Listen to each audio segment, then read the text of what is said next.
My name is Sam Leamy. Welcome to the Third Touch Soccer Podcast. I'm here with Michael McLaughlin and Connor Walsh. How you doing, boys? I'm doing okay. Doing well. Nice Wednesday afternoon. We're always late for these podcasts. We're always half an hour. Yo, we got to turn this Roma sound down. I'm sorry. Yeah, Turn that down. I'm sorry. Would you? I'm sorry. Big Serie A guys. All right.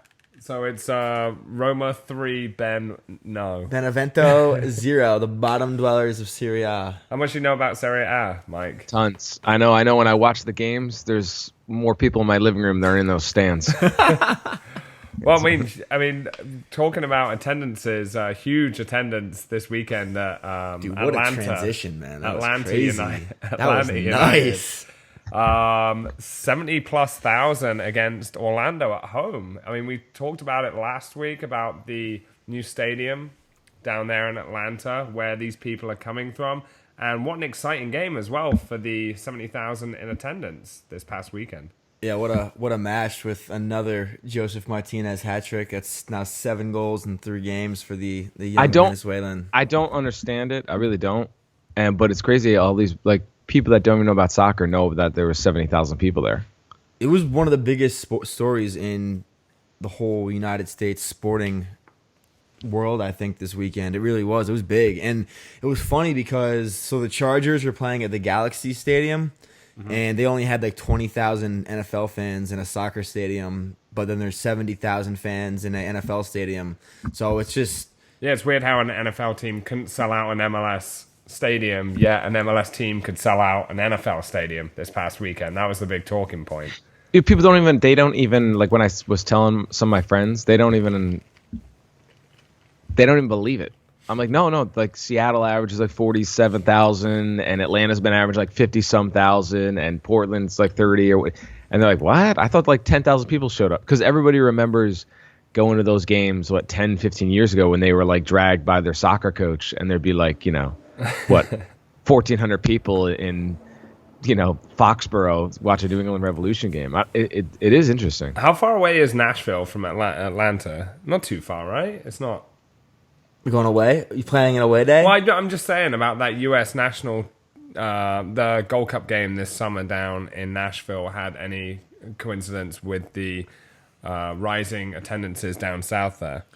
And you would think just the South is so known for their football, just outrageous football support, whether it's college or NFL or both, even depending on where you are in the country. But it seems like the game is thriving down south. So shout out to all of our Southern. It must be, dude. It must be just when you go to these games and you go to Orlando or you go to Atlanta FC, and even if you're not a fan, the party atmosphere, the in and out within 2 hours, the singing, all that, the drinking, that type of experience. It's all about the must drinking, just be, right? Yeah, but I mean, let's be honest. But that must just be so attractive to young people, and I don't know. You think it's a hip thing? It's just, it's hard to get people out the house these days, with all this technology. I do not believe 70,000 people know soccer like that. And they're just So the exact attendance, 70,425. The closest MLS record to that was 69,255 was LA Galaxy against Metro Stars within the first year of the MLS season coming together. I believe Seattle have 7 out of the 10 highest attendances in history. So for Atlanta, wasn't the Beckham game there too? The first time Galaxy came to play Beckham. I think that's up there too. Yeah, that was at Giants Stadium, and that was a pretty huge crowd. That was a crazy game, 7-4. Yeah, it was a wild match. Here we go. I'm looking at it now. Sorry, keep going. Dude, I went to a few Metro Stars games back in the day, and we would be sitting in the upper level of Giants Stadium, and I don't know why they had that open at the time, but I remember being up there against Columbus, and then I went to see Freddie Adu in his the first game he scored, obviously for DC. I was there, and both times I was sitting up top. I don't know why the stadium. They got really better. All the MLS teams have gotten incredibly better for what it looks like on television. Putting black tarps over upper decks of seats, making it look a little more, smaller and confined. Again, if you can only get 20,000 people, making it look really, like there's a lot of people there. And Atlanta with the structure, I don't even know what you call it, the structure, whatever they have for the soccer games when it's not going to be 70,000, when they have the upper level closed, you can't even tell that there's seats up there because they do such a good well of concealing it, but still making it loud and have it look appealing. It's very impressive, dude. Because that's what we are, like, as humans, man. If we turn on a show or television, we turn on a sporting game and we look and you see sparse people all in the crowd, like not there. You're like, well, I don't even care about this. It's like when your friend sends you a YouTube clip and you see it's like 1,100 views. Like, dude, I ain't watching this. But it has like 2.1 million. You're like, all right, I guess I'll check this out. Appearance is so important. I think that for casual soccer fans, I think at times the appearance of MLS has been a turnoff. But then when MLS gets it right, it's as good of an appearance as any game anywhere in the world, really. I mean, I could do without like at Yankee Stadium they have the smokestacks after the goal, or just like the flares, like the fire, like the fake flares in the stands, stuff like that. Is dude, but that's so. Hey, my bad. Go on. Sorry, I just think sustaining those types of attendances. I mean, we're all in shock about this 70,000 plus people being at Atlanta, fourth largest crowd in the world this weekend. But what's very impressive, what the teams in Seattle and Portland do, is that they sustain it over a number of years. That's probably the hardest part with American sports. Just having those returning customers. Well, I'm sorry. You go, Mike, because I know you have something to say. No, I say no doubt about it. When you go to MLS game, the entertainment value to everyone there is 5 times what it was just 10 years ago. It is a more entertaining game. The whole thing is better. And because it's soccer, it's not all gimmicky. Like, you go to an NBA game, every damn stoppage of play, there's dancers, there's this, there's come on team, there's trivia, there's shooting, kiss that person. It's like, well, same with baseball games as well. They play fucking music the whole game. Like, when the guy's dribbling up, he's dribbling to the beat. It's like, dude, can we just fucking give a shit about the sport? At least with soccer, it's like you can't really gimmick it up. You have to. Yeah, I've been to some baseball games, and sometimes it's more entertaining to see like the dance cam or the kiss cam, and that part of it. And you go home talking about that rather than the game. It's like, oh, do you remember that kiss cam? Like that guy kissed the other guy. Or, that was wacky. Remember when the girl went to kiss the guy and the guy did the pull away right at the last second? That was funny. Yeah, and you have that one crazy fan that just keeps on dancing the dance. Yeah, like 50-year-old guy with his shirt off at every game. Who dances every game. Like, it sucks. Have you guys seen the food and drink prices at Atlanta? It's for football and soccer. It's like one of the biggest. Dude, the prices are like crazy. $2 for a hot dog, $3 for pizza, $3 for nachos. A beer is like $5. Dude, this is huge. We talked about this before. This has to be the biggest thing. A dad can bring his 2 kids and his wife or whatever, or a family, and only spend like $150. That's huge. What I've heard as well, they've taken the German model as well, that it's so fan friendly. Like ticket prices in Germany are so cheap. The concessions is so cheap. Yeah. And there's a way more closer relationship with the fans and the club itself. That's why Germany sell out their stadiums. I know Owen Hargreaves played there for 10 years, and he never played in a non-full stadium, ever, in those 10 years. No matter if it was the Cup, the League, or anything. Because you're selling an experience. You're not just selling, you know what I mean? Like, and the biggest thing with soccer, the thing that you can sell to people is if it's cheaper and it's 2 hours and you're in it. It's like, dude, a baseball game could be 4 hours. You know what I mean? You got kids crying. This one's got to go to the bathroom. This one's got to go here. You know what I mean? It's like, it's all stressful, but and the soccer teams, don't they make more money now on the television deals? Like the big team, huge. Huge. Yeah. I mean, the MLS isn't there yet, but selling 70,000 tickets to a stadium and you're going to sell 45,000 pizza slices. Why jack the prices up and cash in on that? A lot of stadiums do that, and it's not fan friendly. Fan friendly. You're going to attract those people and get them coming back. I think that's great. It's cheap. Mercedes-Benz Stadium has the cheapest food and drink prices in North America. Away days next year. We got to do an Atlanta away day next year. It has to be. You want to come to that, Mike? I'm down. My sister just moved to North Carolina, so we can make a whole. There we go. There you go. I like that. Road trip. Personal information. And more about the MLS a little bit later in the show, as well as the US Open Cup tonight. Final tonight. New York Red Bulls against Sporting Kansas City. John Champion flew over just to call the game. No, he didn't. Yeah, dude, he's commentating the game with Tolman tonight. Dude, John Champion is invested in the MLS, dude. He always does the games in the summer when, there's no Premier League action. I love it, bro. He's like my favorite commentator. I mean, do you feel like that's kind of when it gets big, he just comes against that? Oh, he's a leech, bro. But I want to talk about this past weekend, I'm not going to dwell on the Premier League games, which I think was probably the most boring Premier League weekend in recent history. The Saturday games were just atrocious. Yeah, luckily we didn't have to watch them. Shout out to the 2017 Carlsberg Cup. Apart from the Man City game, I saw highlights and they were obviously relentless over the weekend and now title favourites. But I thought it was a very lackluster, low quality, boring weekend in the Premier League. But thank God for the Carabao Cup this week. This week, yes. This week, the Carabao Cup, the energy drink from Thailand, sponsors the EFL Cup.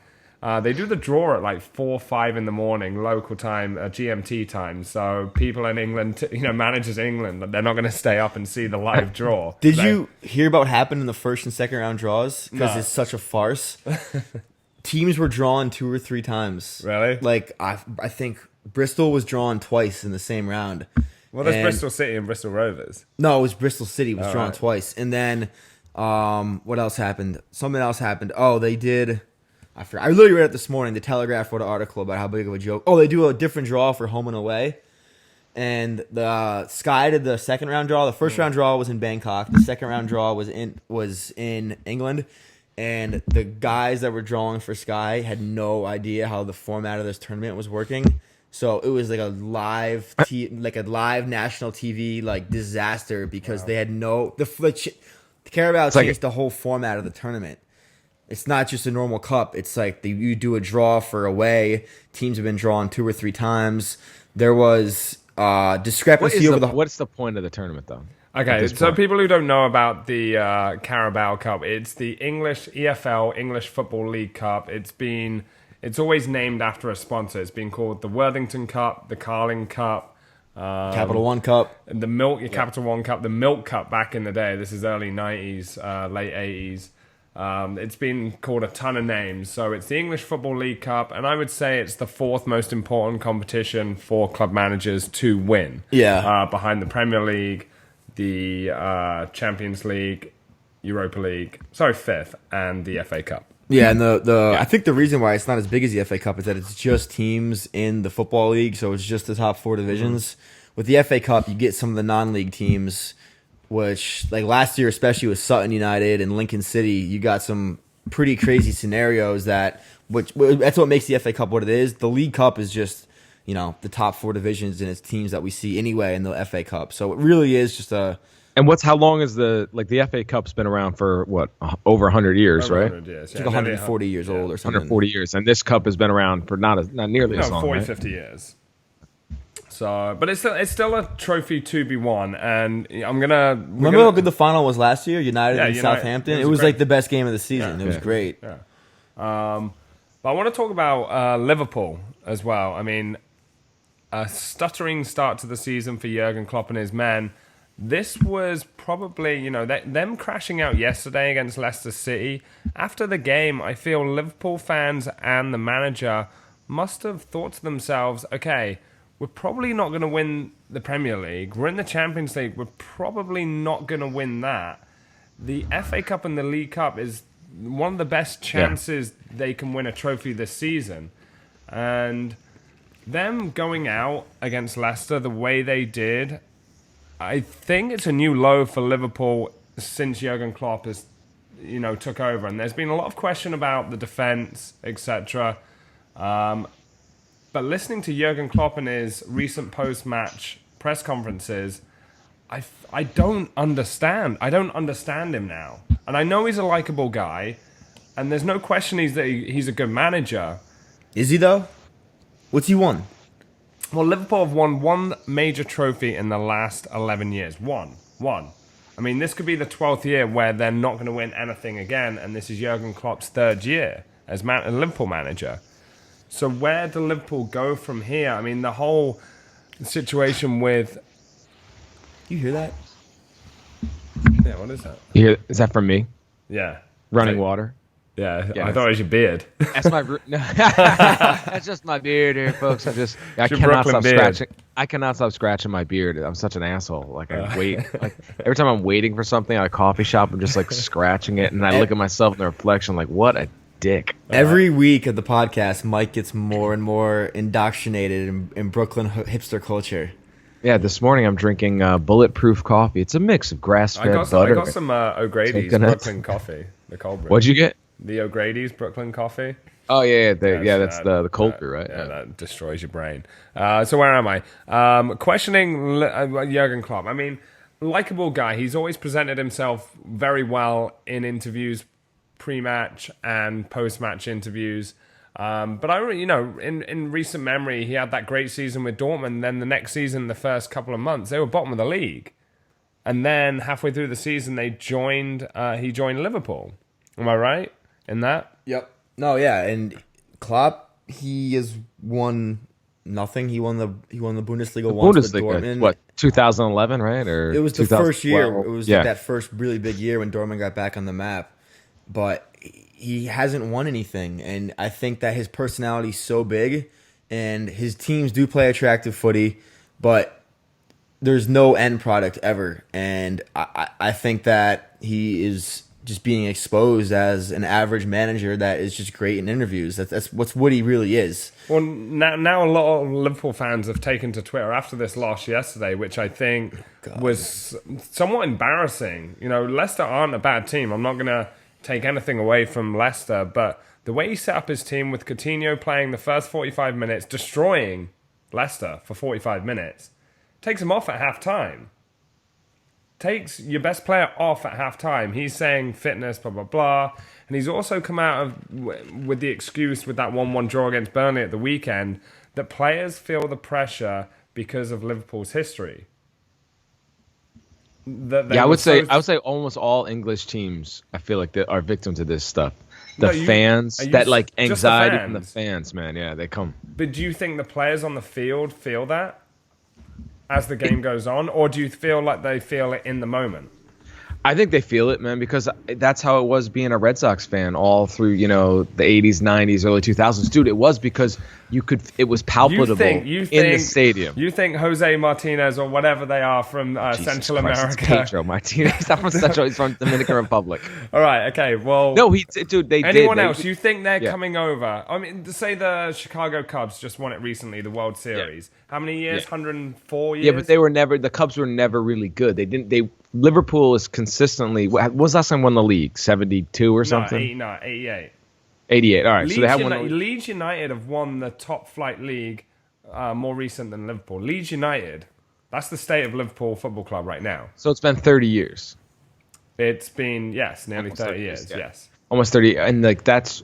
But the fans, they're always good to a certain extent. They're always top 5, for the most part. But that's not what the fans really like. The fans from the 80s, 70s, 80s, they're gonna remember Liverpool dominating the 80s, and now they're not winning anything. They want to win trophies. Liverpool are about winning trophies. But do you think Daniel Sturridge, Emre Can, Wijnaldum on the field feel the pressure of the history from Liverpool? No, come on. Yes, they do. Come on, I think they do, and I think they reject it. They're like, you know what, fuck this. Like, it just.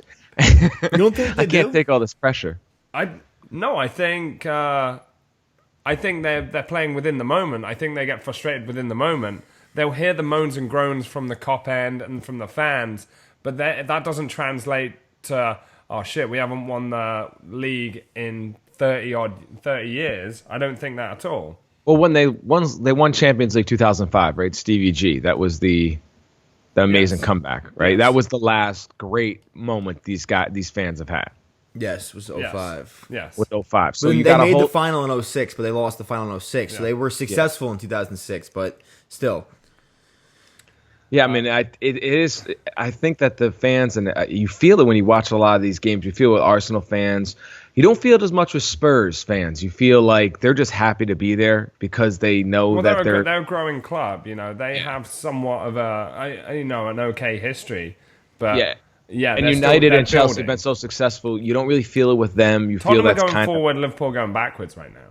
Yeah, but with Liverpool and I feel Arsenal, you feel the most amount of like, fucking come on, like there's a frustration, a real anxiety, frustration from the fans that they should be, like they're wasting their time and their money to even be there, and then is like that's like energy is given to the players, and they either go, well, watch this, or they go, fuck this. I feel like that energy will be there. The difference between Arsenal and Liverpool fans, though, and this is just not my take as an Arsenal. Oh, it is my take as an Arsenal fan. It's absolutely a take as an Arsenal. Exactly what it is. But Arsenal fans, my opinion, but Arsenal fans know that they have an average team and a bad manager. Liverpool fans think they have the best team in the league and the world's best manager. And there's such a lack of self-awareness for Liverpool fans. I think they're more aware after this result yesterday because bad managerial decisions yesterday. Bad, really bad. And they'll be okay this season. If they stick with Klopp, they're going to be okay. They have the attacking players to be okay. No, they didn't really lose anyone yesterday, but watching Oxlade-Chamberlain, that highlight reel, he was probably one of the worst professional footballers I've seen on a field this season. Not even close. And you could see it. He was under pressure to perform. He's gone for big bucks. But Jurgen Klopp has come under fire on social media from the Liverpool fans now. So someone disagree with what you just said about... I mean, agree and disagree. Yes, I meet a lot of Liverpool fans who are disillusional about their team, but I feel they have to... They're human beings. They're realistic at the same time.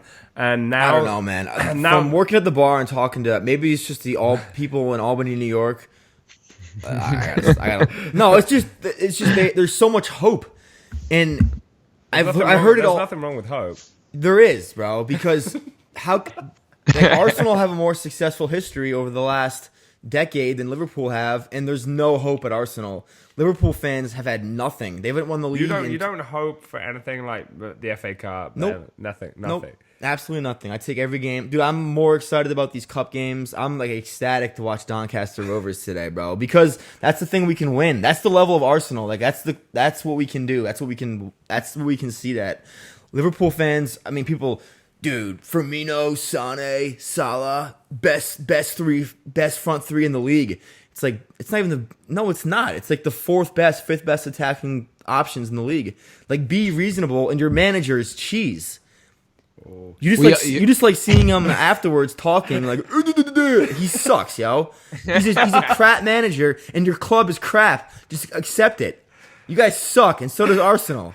They all suck, yo. You're like the fifth best team in the league. So 2-0 they lost. Agasaki coming on in the second half. Changed the game completely. I'm pissed, yo. I think Agasaki is one of the most underrated players in the Premier League. He's very consistent, and he's not flashy. He's not sublime, but he gets the job done. He's a great professional. I love those, kind of head down, get the job done, doesn't make mistakes, does the right thing time and time again. Makes the right decisions. Watching Oxlade-Chamberlain be way under the standard of Shinji Agasaki yesterday was... I don't think it was that surprising because I haven't rated Oxlade-Chamberlain that much, but I feel Leicester just came out, did their job, and Slimani with a great left-footed strike in the top corner took Leicester to the next round, and I feel Jurgen Klopp is under pressure right now. As you should be, because he's an average manager managing a formerly great club. Connor, what do you feel when you watch It's so Klopp? black and white with Connor. Yeah, so black and white. Love it. Yo, Connor, when you watch Klopp, do you feel a little cleansy? A little bit of that Klinsmann, salesman, dude, but not really. He's an arrogant German. He's an arrogant German with goofy glasses and a dumb haircut. I don't know why we think he's a football genius. He's won the league twice. Great. He's also won the German Super Cup twice. Oh, you win the Community Shield. You can go manage Liverpool, and people expect good stuff out of you. Bro, he's cheese, dude. He's achieved nothing in his career, man. Okay, going on to today's. I literally hate. What was he Liverpool saying Football what was Club. he saying this weekend when he went up to the other team? He's like, "What have I do to you? Why are you doing this to me?" When he was like, "Did you guys see that game?" I did see that. I did that. Yeah. What was he talking about? Because they got a late red card. What game was that in the Burnley game? The 1-1 game? It was the game on the weekend. The Burnley. Yeah, I did see that. I don't know what it was about though. Yeah. But going on to today's game, it is the Ferguson-Wenger rivalry. But it's Alex Ferguson's son against Arsene Wenger today. Doncaster Rovers against Arsenal in the Carabao Cup. Jack Wilshere confirmed starting. Tune in at 2:45 on ESPN3 for a masterclass. So apparently Alex Ferguson has given pointers to Darren Ferguson on how to beat Arsenal.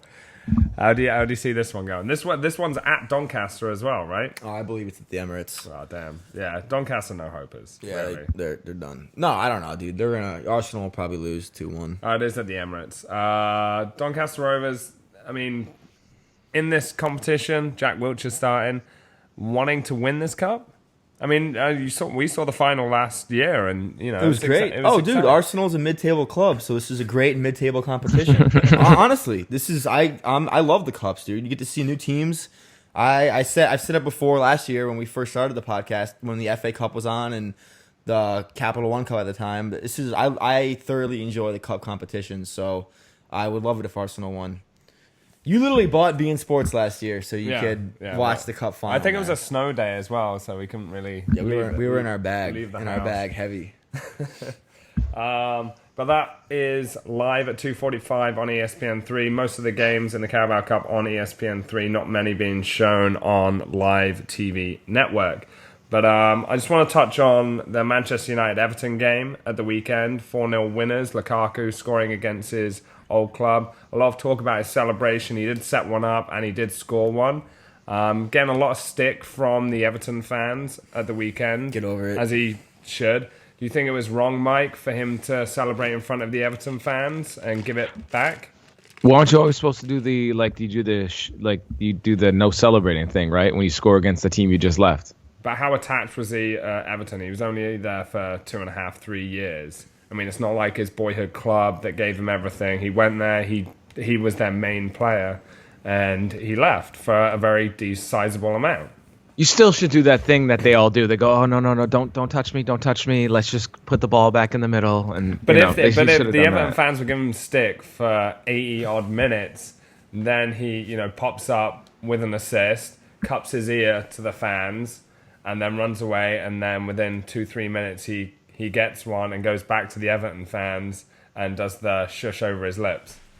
I don't see what the problem is. I love that he celebrated. It was great. And the Everton fans were booing him up to that point, so why not celebrate? Mm-hmm. And run? It was awesome, dude. Like Lukaku is honestly my favorite player, and even though he plays for United, he's still my favorite player.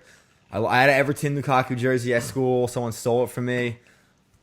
I'll try to still got my ear to the streets trying to figure out who has it. But Sam, how did you feel about it as a United fan? What would you feel? What, about a celebration? Yeah. I have no ties to Everton, so why the fuck would I care? Well, I would like it. You should be I would, dude, he obviously loves United. Of course, he wants to win things now, and he wasn't winning things at Everton, and he's a top player. And I mean, if I put myself in his shoes, if I'm a professional footballer and I played for a club, you're playing for that club at that time. I mean, I get the whole Ronaldo scored against Manchester United and didn't want to celebrate. I would get that if a club gave me everything and made me the player I was, then there's a little bit of sympathy. But Lukaku already had that before he went to Everton. He was a top player before he went to Everton. But isn't that like the same case of like you dating a girl that, cheated on you? I mean, cheated on her man with you, and then you start dating her, and then you're like, well, she's not going to do the same thing to me, but then what if he leaves and then comes to United and does that to you? What if he goes to Liverpool? No, I would be upset, yeah, obviously. But yeah, I would be upset. But it's a sport and it's all part of the banner, so I have no problem with it. But Everton on the wrong side of a 4-0 defeat again. I know they've had a very hard start to the season.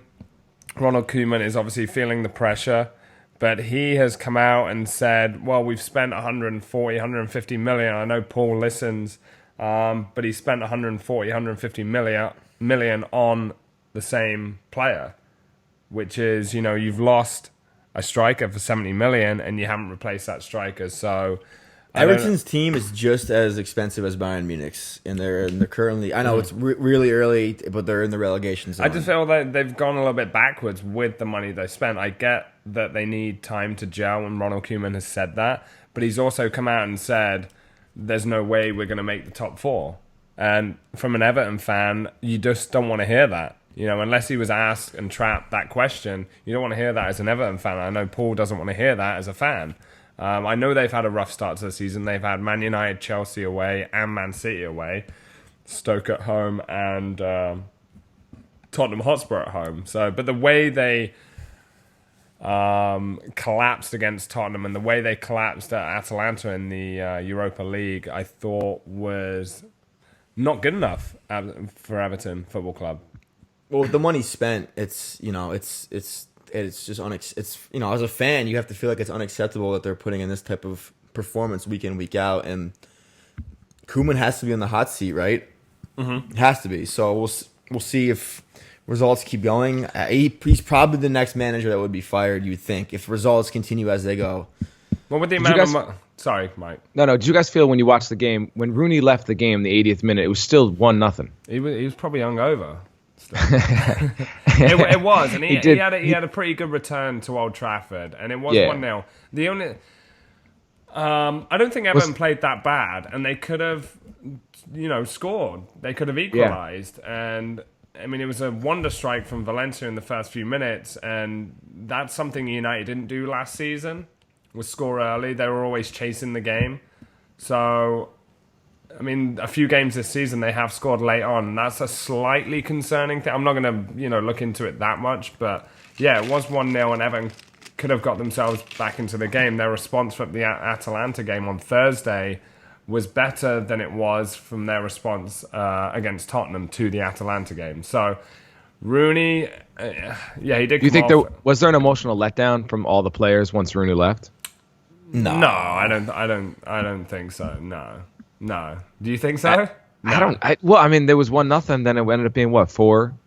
They ran out of steam. I think being away in Italy, only a few days before, getting battered. Yeah, getting absolutely hammered, and the quality of United coming forward. They can bring on Martial. They can bring on these quick players who are gonna. Come at you at full speed and Mkhitaryan. But I'm saying when the guy's like, when Koeman's like, we're taking Rooney off, it's kind of all right, we're waving the white flag. It's not. If that's the case, it's a problem because Wayne Rooney is not good enough to carry a team anymore. And I think that at this point, Everton might want to reconsider the reliance on Rooney to this point. I mean, they've performed poorly with and without him. He came off for Kevin Morelos. He's no slouch himself. Yeah. He's probably a better player than Rooney right now. Mm-hmm. Maybe. I don't know. Quicker, faster. I don't know. He's always been that. I don't think Rooney's that shit. I don't know. I think he's still. I mean, maybe I'm still an idiot to the game, but and Everton fans know that. Everton wouldn't have bought him if he wasn't going to offer anything to Everton. And he has offered. He's the only goal scorer for Everton this season. 2 goals from one player, and. But it's very concerning. Tom Davies, they've got a lot of young players, Lookman as well for the England team.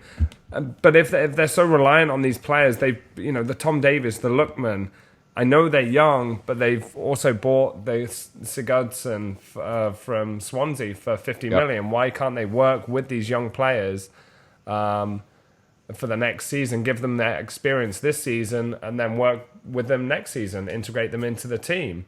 I just think they've wasted a lot of money on the same player. They really have. And Koeman at Southampton was criticised for that. I think James Ward-Prowse is the only Southampton Academy player that he brought through. I can't think of anyone else really. That was it. So the thing is now with the climate of the game, you almost have to just forget about the amount of money spent because everyone is spending big money. For a club like Everton to spend 140 but I don't million, think Everton can waste that kind of money. That's the thing. I know they have money, but they're not a Manchester United. They're not a Man City. They can't waste.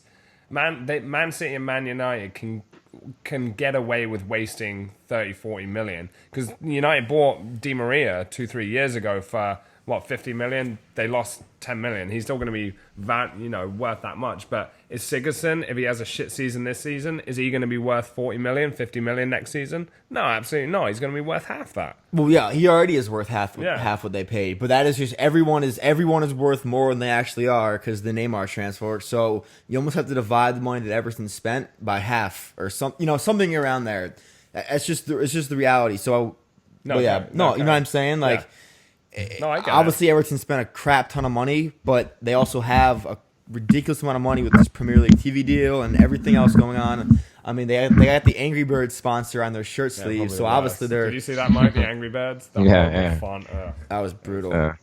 Talking about Neymar, actually, we're going to get onto the MLS roundup in a minute. I know everyone's favorite section is coming up, but did you read a little bit about this? The Neymar Cavani controversy over the weekend. Neymar is telling the club officials to sell Cavani. Yeah, well, because Cavani keeps taking the penalty kicks. He shouldn't be taking the penalties. First off, it's Neymar's team. He should be taking the penalties. If there's any truth to this story, they almost got in a fight. Thiago Silva had to break up a fight in the locker room. Do you believe in this story, Mike? Dude, I watched all those clips, and then somebody cut him with Messi giving penalties to Neymar. Messi's the coolest dude.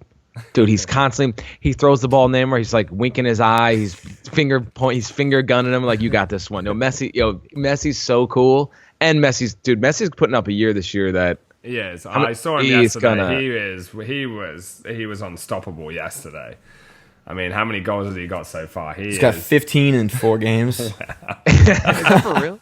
Something like that. Yeah, something crazy. It's got to be like 11, dude. Some crazy number. He definitely wants to win that Ballon d'Or. But how much truth do you think there is to this story? And if there is any truth to this story, player power within a club, especially Neymar, the biggest transfer in the world, why would he want to break that devastating, threesome up? Well, listen, if Cavani's not going to listen, it's Neymar's team. Whoa. I mean, no player is bigger than the club, right? Neymar is bigger than PSG. PSG has been... Dude, are you serious? Of course Neymar's better than PSG. I want to hear you. PSG they've had years of greatness in France, but this is the best period of their time. But they're still a newly big club with this influx of the Arab money. And it's Neymar's team. And if he says that Cavani has to be sold, this is what's going to happen. They're going to sell Cavani in the summer, and they're going to buy Antoine Griezmann, bring him back to France, and then they're going to be the best. That's the best front three in the world: Neymar, Mbappe, and Griezmann.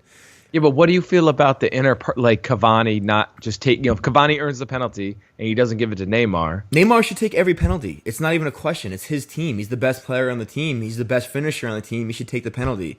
Cavani needs to get over himself. Cavani's had a great season. Don't get me wrong, but he needs to give Neymar the ball. Yeah, but wouldn't it be cooler if Neymar was like, "Yo, you got it"?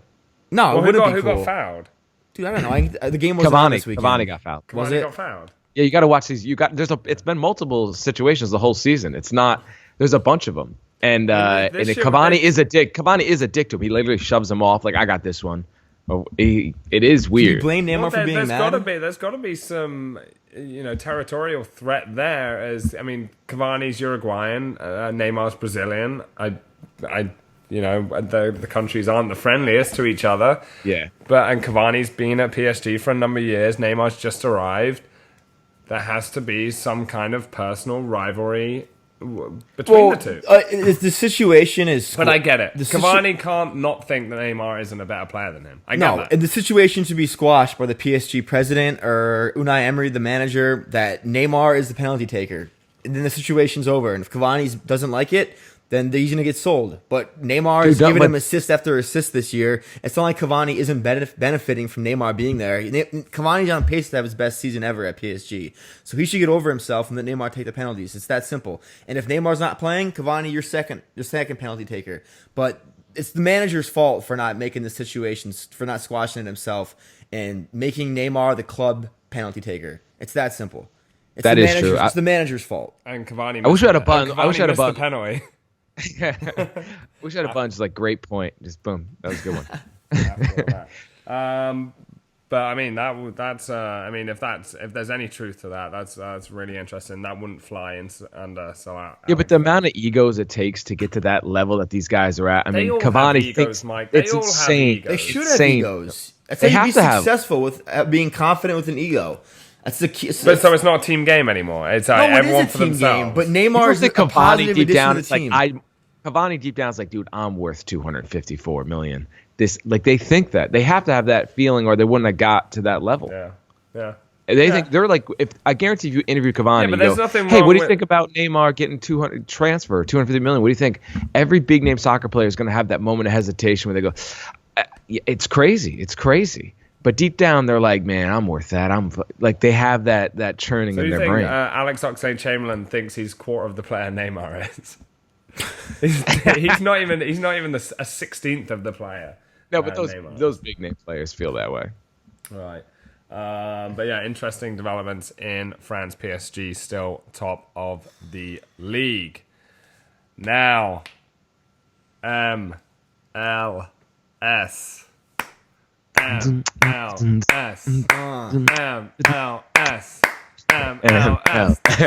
MLS. All right. All right. MLS. Actually, before we get to MLS, more importantly, the U.S. Open Cup final is tonight.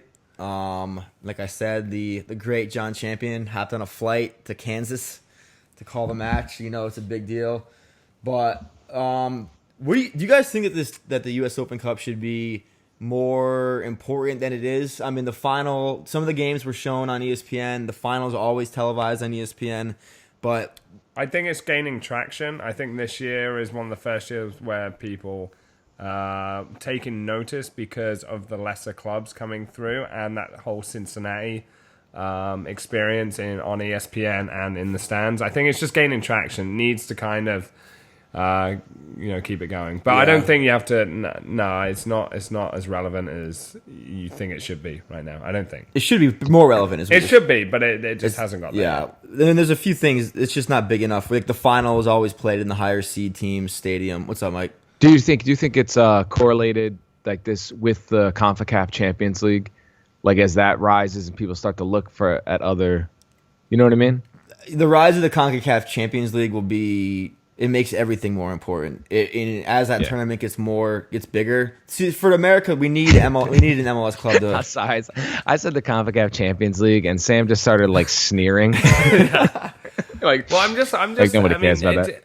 This is an example. This is there was some Liverpool fans in the bar yesterday, and when we were texting about Weston McKennie starting for Schalke against Bayern Munich, there was this Bayern Munich fan in the bar and said, "Oh, Weston McKennie's playing," and the guy was like, "Who? What?" And I was like, "Yeah, well, he's American," and they were like, "Oh." I know the Pulisic guy, but I don't know anyone else. Bayern Munich fans are another breed of awful. Oh my god! So I mean, there's more people in America that are more focused on the UEFA Champions League, the CONCACAF Champions League. So that was slightly my snail. Like, how am I going to tell these people to watch the CONCACAF Champions League? It's hard. You know how many games of the CONCACAF Champions League I've watched? In my life, dude, 0. I've turned it on. I've tried to click it on a couple times, and it's like I couldn't. I'll tell you how to watch it. Get Connor Walsh's parents' Sling TV account. It's soccer heavy. It's you can watch any televised soccer game in America. My parents are shelling out money for, so their son can feed his addiction. But yeah, we got Sporting Kansas City versus New York Red Bull tonight. I know with Red Bulls they've long history, I guess, as a New York club, but have won very little in their history. It's at Red Bull Arena? It's at Kansas City, which should be a great atmosphere. Why is it there? They're the higher seed. The higher seed always gets the home game. But with Red Bulls not winning any trophies ever, that's not a dig. It's just they're taking this game very seriously. They sat Tyler Adams and Sasha Kljestan, as well as a few other main starters this weekend against Philadelphia in the 0-0 draw at Red Bull Arena. So they're going to be going for it. Sporting Kansas City is going to be going for it. And 9 o'clock ESPN2 should be a good one. And I'm going to say it's a must watch. If you're going to watch the FA Cup final as an American, you have to watch this game because it's big. It's a big deal. It's our version of it, and it's been a very good tournament. So it should be a good final to cap off. Kansas City being at home, you would think would be the favorite. Plus, they probably have a slightly better team than the Red Bulls from top to bottom. But should be a good one. Exciting stuff in the Cup tonight. Also, a few... FC Dallas won it last year. It took me... Yeah. All right, okay. Yeah, they did. But there are some good games, MLS games tonight as well, leading up to that. Atlanta versus LA. And At big home again, right? At home again. The big one, another must-watch game, you think, would be Toronto versus Montreal, a little derby. I know the score for that one. It'll be 4-0. They win every game 4-0. But on to this past week, it's going to highlight some of the bigger matches. Oh, first off, Mike, a little bit of U.S. men's national team news. I know, I'm sure you already heard this. If you didn't, you'll be excited. Your boy Josh Sargent signed for Werder Bremen this morning. After interest from Schalke, Bayern Munich, Ajax, PSV Eindhoven. So he's apparently did some touring of clubs. He stopped all these clubs wanted him. He toured the facilities, talked to the managers. But Werder Bremen, man, what do you think? That's pretty good. Yeah, that's pretty exciting. I'm excited for him. When can he actually go? He's got to wait till he's 18, right? Or can he go now? Yes, he has to wait till he's 18. Well, he can go. He can go now, but he can't. I read it this morning. I honestly forgot what the ins and outs were, but signed for Werder Bremen. He seems to be very excited. He said that was felt like the best fit for him. And is there a chance that him and Weston McKennie are on this World Cup roster 2018? So, well, just speaking in terms of Bremen, first season will be in the under 23s, and they said after that they expect him to be a full first team player. Obviously, that's subject to change, but Bremen does have a history of American players playing for them. I think Clint Mathis was the first. Aaron Johansson is there currently. Other Americans. Jordan Morris was linked to them. Remember, he had that big decision between them and Seattle. So they are a club that takes interest in American players, so I expect him to be in good hands, but definitely excited for him.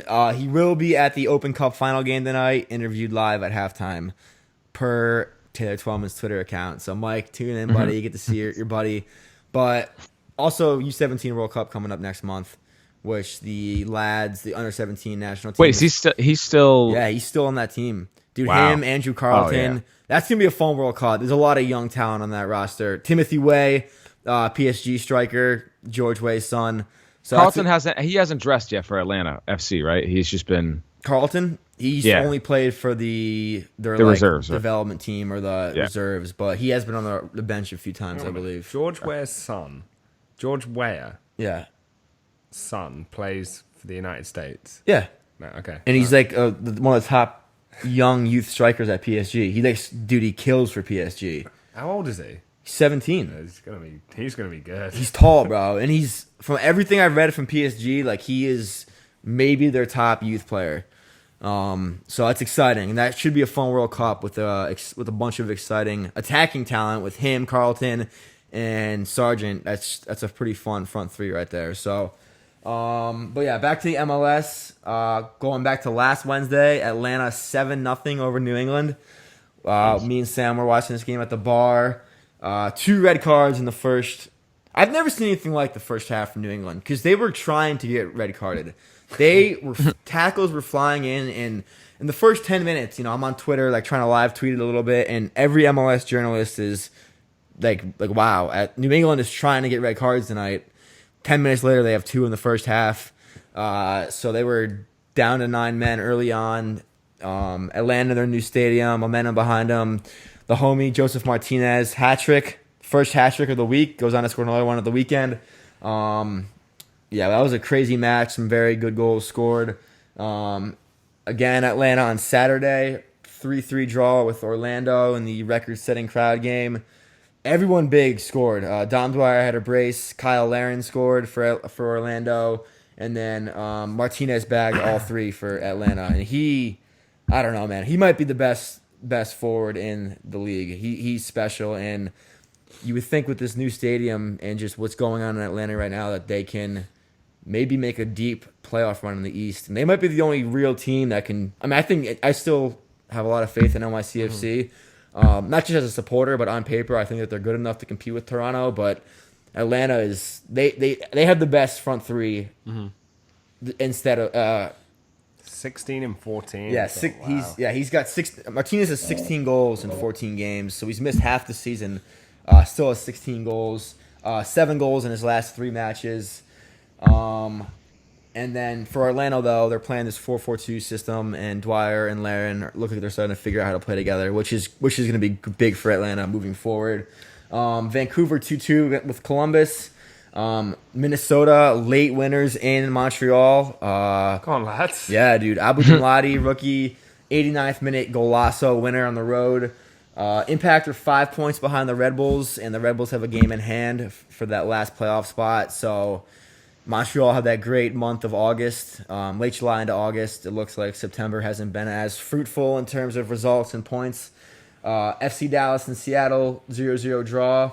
Chicago, 3-0 over DC United. Nemanja Nikolic, another goal for him. Sporting Kansas City, 3-1 over New England, which led to maybe the biggest MLS story this week was the firing of Jay Heaps, who has been there for, I think, 7 seasons in New England. He wrote a little farewell letter to the New England fans, and he said that Robert Kraft is the best owner in sports. He's obviously such a good owner that he didn't build you a stadium, Jay Heaps, so I don't know why he was saying that, but regardless, Colorado 1-1 against New York City FC in Colorado. We had a pretty fun time watching this game at the bar. Some Albany third rail members were there, and I was just chatting I was just doing a lot of yelling at the TV and at them. Tommy Mack golazo in the second half, make it 1-0, and then Colorado equalized late. Tim Howard, he's just a shadow of his former self, man. He's just not a good keeper anymore. To save the ball now. And then wrapping up the weekend, Toronto away in Los Angeles, 4-0 win. 4-0? Yeah. Sick. Altidore and Giovinco didn't even travel to the game.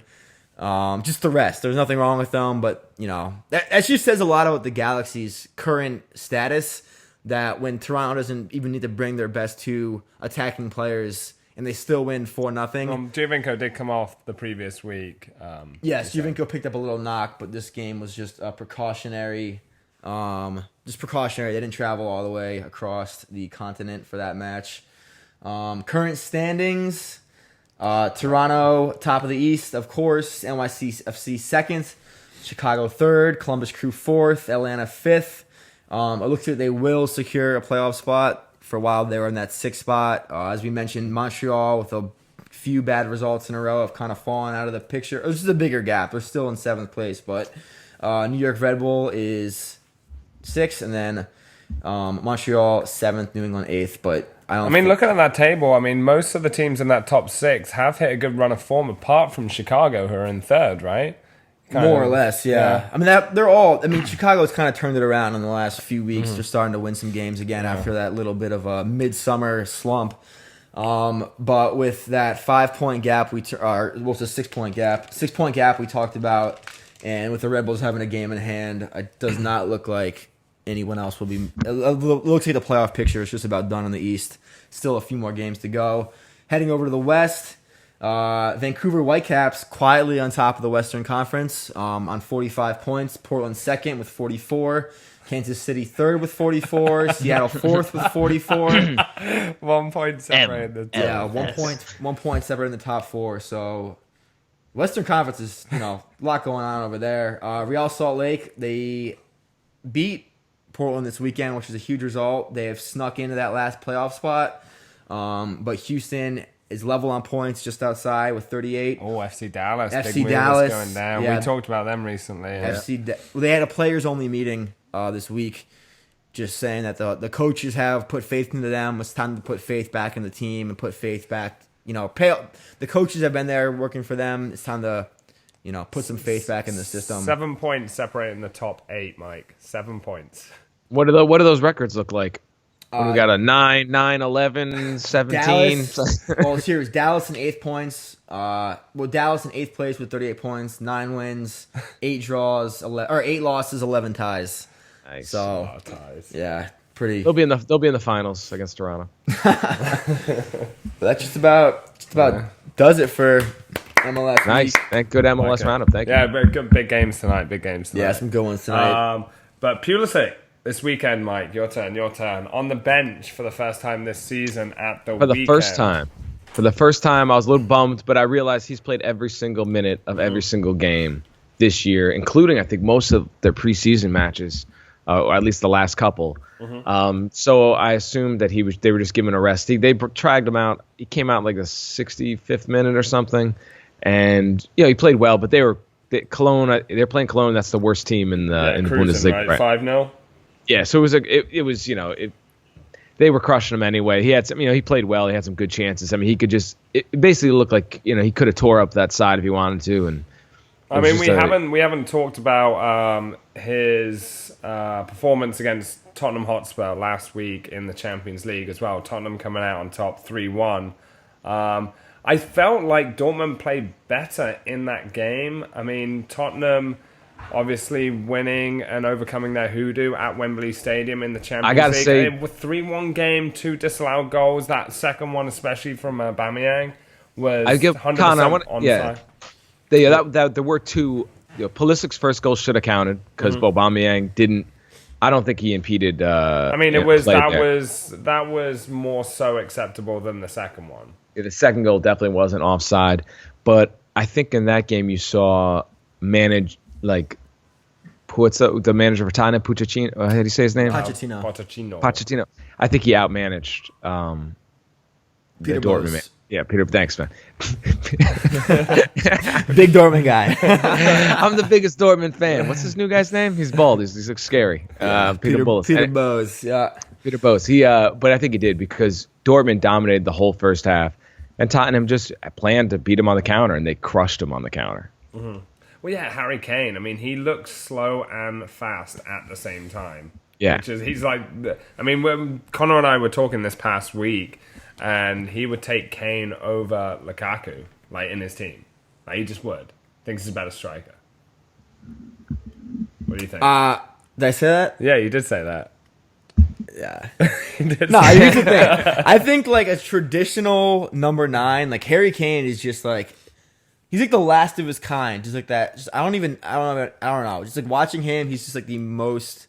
He's just a striker. I don't even know. Everyone else has different things they can do that make him We were debating Kane, Aguero, and I was Aguero's not your traditional number 9 target. Not that Kane is really a target forward though. I don't know. Kane's a good player. Whatever. Well, I thought. Well, I don't like the way. Let's just be honest. We don't like the Kane's face. Nobody likes his face, hideous, right? Dude. Oh God! And the way he wears his hair, it's what's Kane's 32? It's no, he's just turned 24. What the fuck, 24? Easy, guys. With that guy looks like he owns runs the Bank of England or something. I don't whatever.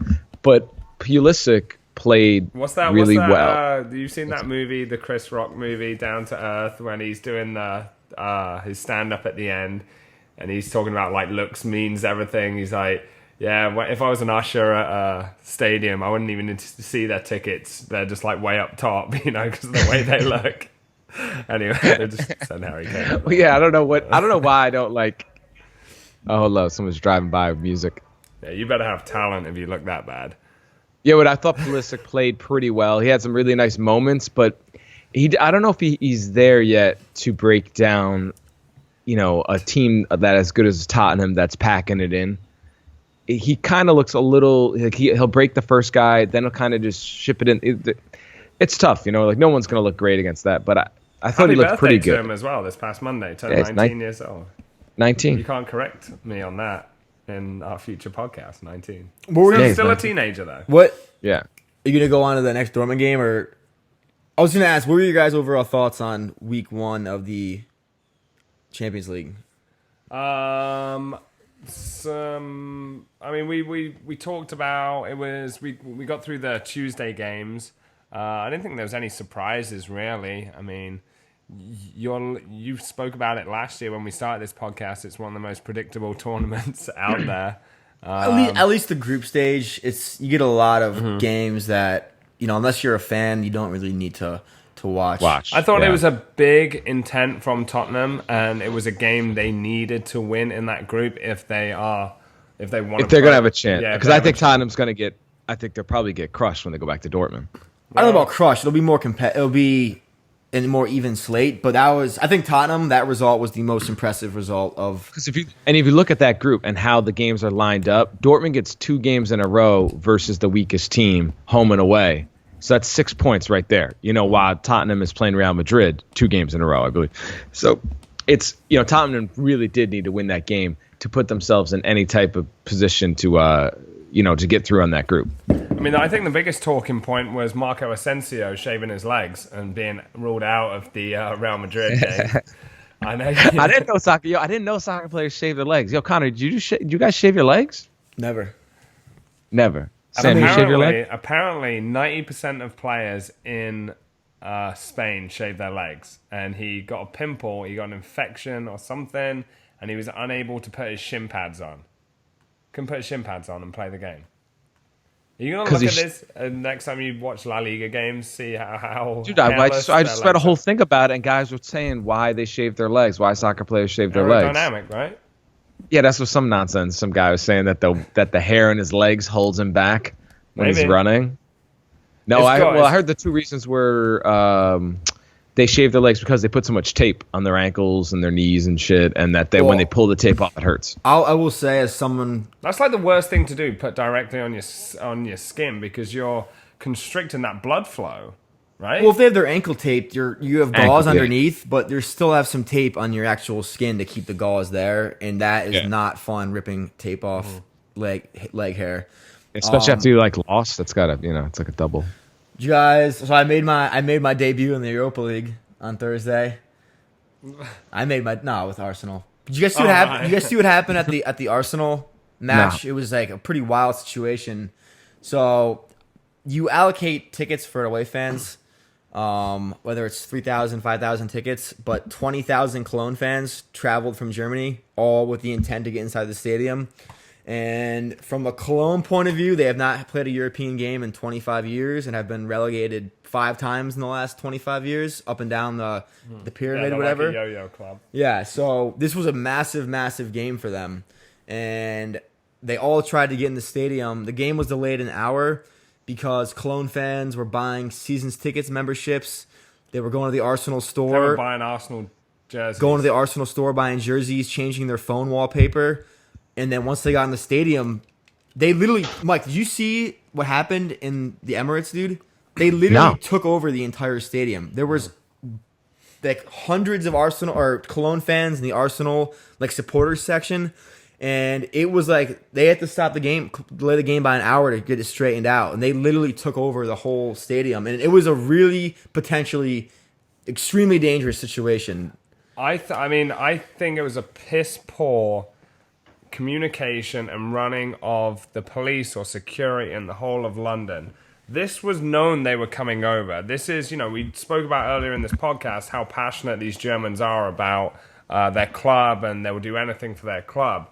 So apparently, when Cologne played Nottingham Forest in the 70s in the semi-final, there's a close relationship between Nottingham Forest and Cologne. There's a ton of Forest fans that go to Cologne for Cologne games. There's a ton of Cologne fans that go to Nottingham Forest for their games, and that happens today. So there's a lot of communication between those two clubs, and Nottingham Forest knew that all these fans were coming over. They knew that 20+ thousand fans were coming over.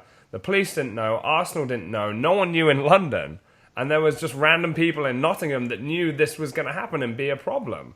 So it's kind of baffling. Even if you didn't know they were coming over, social media that whole day, it was like the biggest Europa League, just overall marching down the street, central London. 20,000 fans in the streets with flares. It was wild, dude. It was something you don't see in England anymore, really, because of just the history of fan violence and on European nights with English fans or whatever.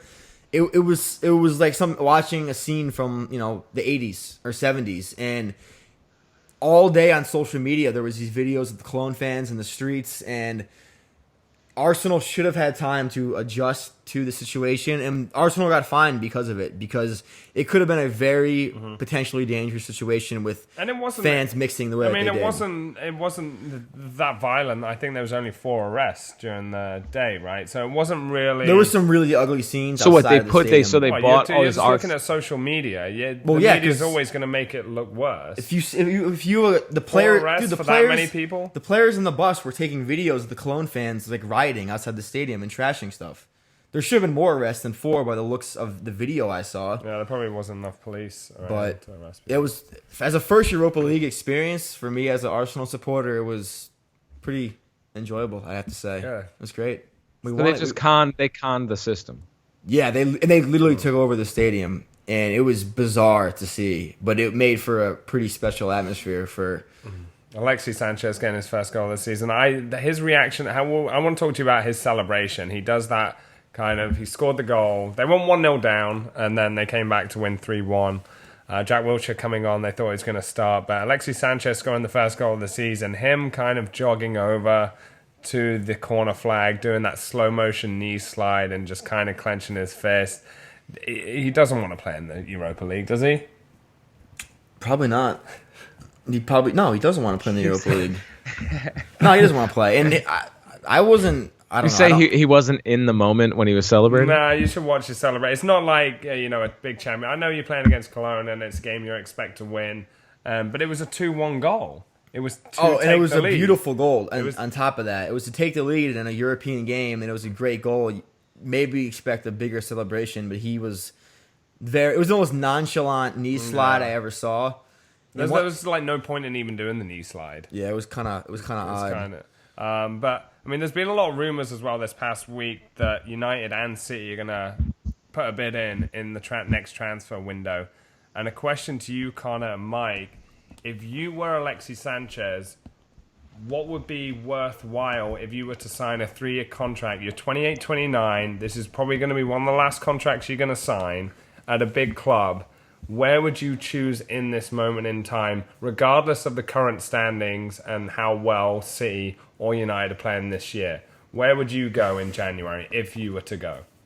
Well, I guess I'll take the wheel on this to start. I would go to Manchester City. He's already played for Pep Guardiola, and they seem to be the team that wants him the most. They push pretty hard on deadline day. I know Mourinho's come out this week. I mean, there's reports that they really want him. Well, they really want Ozil too. Yeah, that came out today. And then it also came out today that Manchester City is willing to offer like an additional $25 million in incentives for Alexis Sanchez. But the biggest, and I mean, you would sell him in January because he's going to leave next summer. I mean, if there's a bidding war, you're going to get a pretty decent amount with 6 months left in his contract. You could get up to 60 million. Arsenal absolutely should sell him in January because otherwise, I said this at the end of the summer, they need to sell him. Otherwise, you're going to lose him for free, and he's worth too much to not get a single penny for. And it's more of a risk to the both Manchester clubs if they were willing to wait until next season, right? Yeah, you'd think so, but. Well, if you're Alexis Sanchez, Mike, where would you go? Red Bull? I'm going to Red Bull. It's a fucking dope Especially if they win the US Open Cup today. But 3 years left. You're going to be 32 by the time your contract expires. I mean, talk about the MLS in 3 years' That's time. you're thinking about it, right? You're 28, 29. He has one chance left to get on a squad to probably win a league or win a Champions League. So is that his motivation? He's won the Champions League. He wants to win the Premier League. He's won with Barcelona. Yeah. All right, he wants to win the Premier League. Still a big. I mean, he could go to City. He could go to City, and he's not. But you're competing with so many other players, right? I mean, once you get one hamstring knock, everyone. I will say, as far as wide, if he were to go to City, or United, he's the best wide player on the team, no doubt. I mean, he is. Would you agree with that? He's better than Martial. He's better than Lingard. Yeah. These are the guys that start on the wings or come in. He's better than Rashford. Yeah. At City, he's still probably the best wide player, but with a Pep Guardiola style, he's willing. He'll throw like a midfielder like Bernardo Silva on the wing. He'll throw De Bruyne on the wing. So there is more competition. Just because the style that Guardiola would play with, midfielders out wide, they might help the system more than like a player like Alexis Sanchez. Do any of these players want to be legends at one club? Like, do they think about that at all? The financial reward later in life if you're a legend at one club. Like Thierry Henry is still making a lot of money, but he was being in an Arsenal legend. But he was in a golden generation of Arsenal. Alexis Sanchez isn't in a golden generation of Arsenal. Alexis Sanchez is a part of the banter era of Arsenal. If Alexis Sanchez was in that Thierry Henry, Bergkamp, Vieira, Petit team, yes, then he's going down in that group, you know. But it's just like he knows he's way ahead of the rest of the Arsenal squad, and he doesn't necessarily need to further his career. He just wants to win trophies. And I mean, his goal, I mean, Chile probably aren't going to win the World Cup, but he wants to be around players and win trophies and medals. That's what he wants to do, and he's not doing it at Arsenal. I mean, simple. It is simple. I mean, I guess you're right. I mean, he should go. I would say go to United. I would say go to United if you were choosing between the teams, because you're probably guaranteed to start and probably win a league. I mean, this is going to sound very biased, but Manchester United are a bigger club than Manchester City. I mean, absolutely, yeah. And to play at Old Trafford and to be guaranteed Champions League football and to play around some of the best players around in the Premier League, take nothing away from David Silva, Aguero, Jesus, you know, De Bruyne, who have been absolutely fantastic. The best team so far this season. Yeah, the City always feels like this hired, like mercenaries. It doesn't feel. What's the? You know, they didn't come through the system. At least with United, there's a more. You know, there's at least some players on there, right, that came through the academy system, or you've had them for at least since Rashford, right? Yeah, Lingard. How do you feel about Mesut Ozil potentially joining? Yeah. Yeah, I could give or take him. I think our style of play right now. We don't. I don't necessarily think United need a player like Ozil. I mean, I need more time to think about it. Don't. No, like, I know. Ozil's such a unique player that I think there's no denying that he is a world-class player. But if he's not in the right system or situation, he can definitely appear to go missing, even though he probably plays better than it appears in a game. That's one thing about Ozil. If you condense his highlights, he looks really, really good. Well, unlike Oxlade-Chamberlain. Yeah, cheese.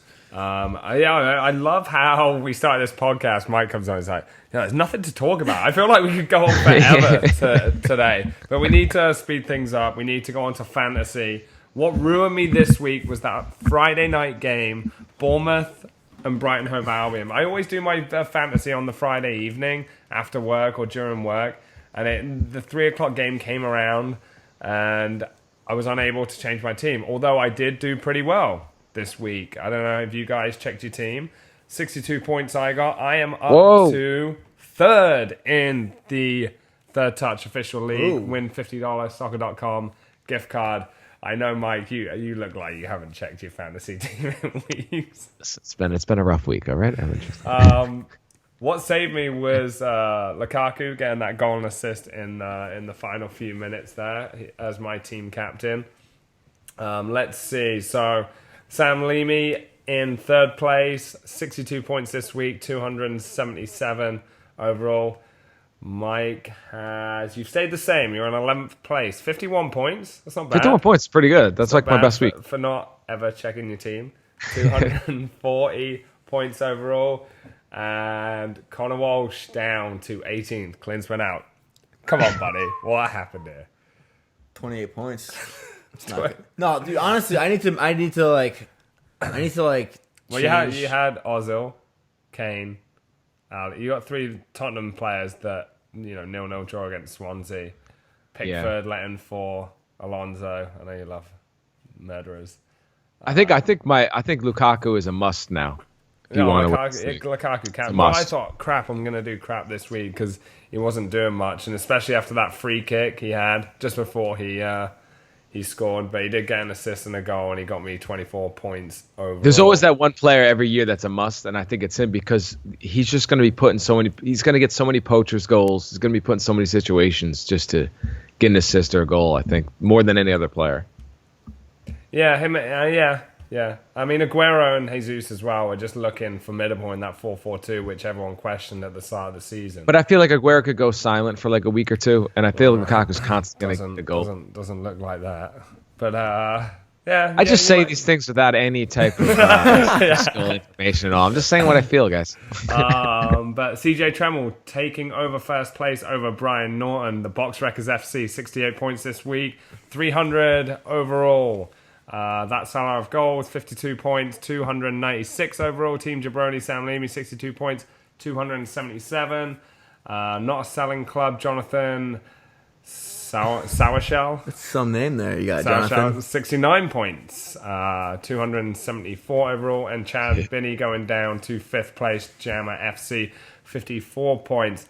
Highest points total this week goes to... I think it was... Ooh, Andrew Sam Dugan. Leamy. No. No. Bandito Jr. is Clint Falcon. Clint Falcon, 74 points. He is up to 7th place.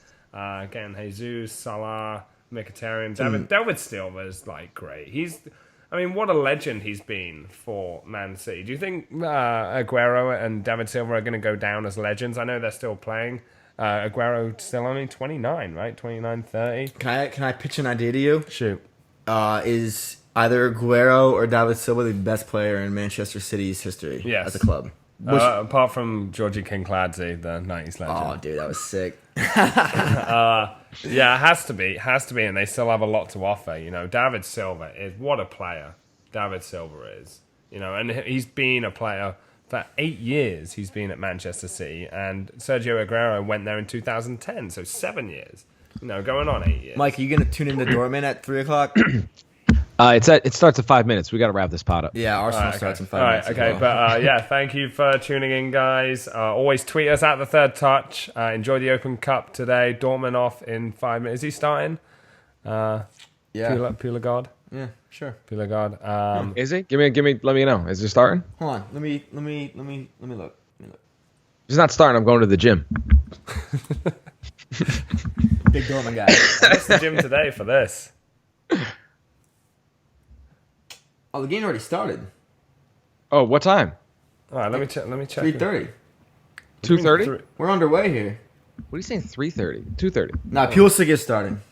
All right. Let's We go. gotta go. Okay, All right. okay. Yo, we love everybody. Thank you. Carabao Check Cup out. 2017. Yo, subscribe and rate the podcast. Like, follow, tweet, email, Okay. fax. Shit on me. It's cool. It's fun. I love it. Okay. Let's get this fucking light out, man. All right, guys. Thanks for tuning in. All right. Later. Now